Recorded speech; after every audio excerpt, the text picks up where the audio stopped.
একটা নতুন দলের এখন পাখনা গজাইছে জামায়াত ইসলামী। গণ অভ্যুত্থান করছে যারা শহীদ ফ্যামিলি তারা, আর গণ অভ্যুত্থানের এখন নতুন চেতনার কথা বলে তারা নতুন ধর্ম ব্যবসা করে জনগণকে বিভ্রান্ত করার চেষ্টা চালাচ্ছে জামায়াত ইসলামী। কোন রাজনীতি করতে চাই আমরা? আপনাদের এত আদর্শ বুঝি না। কোথায় আমরা মস্কো যাব, কোথায় লাল পতাকা উড়াবো, কোথায় সাদা পতাকা উড়াবো, কোথায় আমরা সৌদি আরব যাব? আমাদের একটাই দাবি, আমাদের তরুণ সমাজের চাকরি চাই। এটাই আমাদের একমাত্র আদর্শ এই মুহূর্তে বাংলাদেশে। তরুণ সমাজের পেটে খাবার নাই। 300 আসনে গডফাদার দিয়ে আওয়ামী লীগের টাকা দিয়ে কয়টা মানুষ কিনতে পারবেন? কিন্তু বাংলাদেশের 90% মানুষের পেটে এখন খাবার নাই।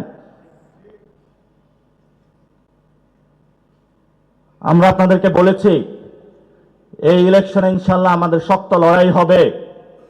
আমি আগেও বলেছিলাম 100 সিটের নিচে নেমে আসবে, উল্লাস করেছিল, কিন্তু তাদের এখন পরিস্থিতি নিজেরাই এখন টের পাচ্ছে। আরেকটা নতুন দলের এখন পাখনা গজাইছে জামায়াত ইসলামী।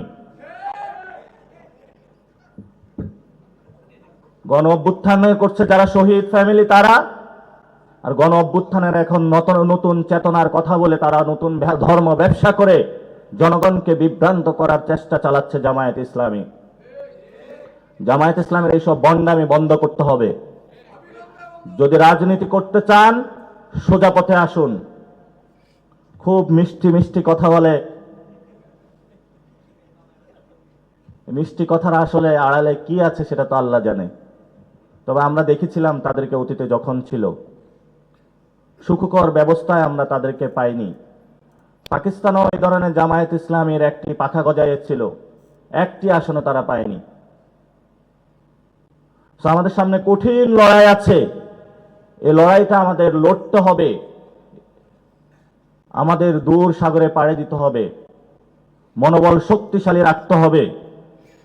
আমরা যেভাবে অতীতে রেখেছিলাম ভবিষ্যতে রাখবো। গত 1 বছরে আমাদের পকেটে কোনো টাকা নাই। বাসা থেকে বের হওয়ার সময় ফ্যামিলি জিজ্ঞেস করে যে আর কত টাকা দিব তোকে? আরে বিপ্লবের স্বপ্নে যে রঙিন হয়েছে, পৃথিবীর কোনো কিছুই তাকে ক্রয় করতে পারবে না ইনশাআল্লাহ। এই যে আমাদের যে প্রতীক, ডিসপ্লেতে একটা প্রতীকটা দেখাবেন, এখানে আপনারা দেখতে পাচ্ছেন, এটা হলো আমাদের লোগো। এখানে শাপলাটা আছে, এই শাপলা আমরা পরিবর্তন করব না। অনেকে বলা হয়ে থাকে এটাতে স্টেট সিম্বলে আছে। আমরা যেদিন ক্ষমতায় যাব তখন বাংলাদেশের মানুষের সামনে এটাই তুলে ধরবো, এই হলো আমাদের লোগো। রাষ্ট্র ক্ষমতায় যাওয়া পর্যন্ত আমাদের এই নিরন্তর লড়াই আমরা চালিয়ে যাব।